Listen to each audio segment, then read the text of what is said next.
Hi guys, welcome to Techavro. In this video, I'm gonna be showing you how to search Google as a uh, default search engine in Google Chrome. So first you have to go to Microsoft Edge.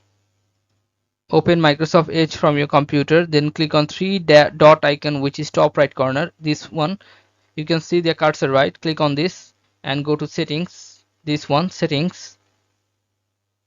Now you have to click on this privacy search and services.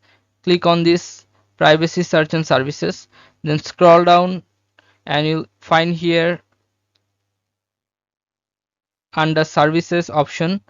This under services option you'll find here one thing, which is address bar and search. Click on this and you'll find here this one, search engine used in address bar. You can see that it is Google Chrome or Google. If it's anything other than Google, you have to then click on this drop down menu and choose the Bing, Yahoo or Google. Click on Google and that's it. So this is how you can do this, guys. If you find this video helpful, then please give a thumbs up and don't forget to subscribe the channel. Thank you so much for watching the video.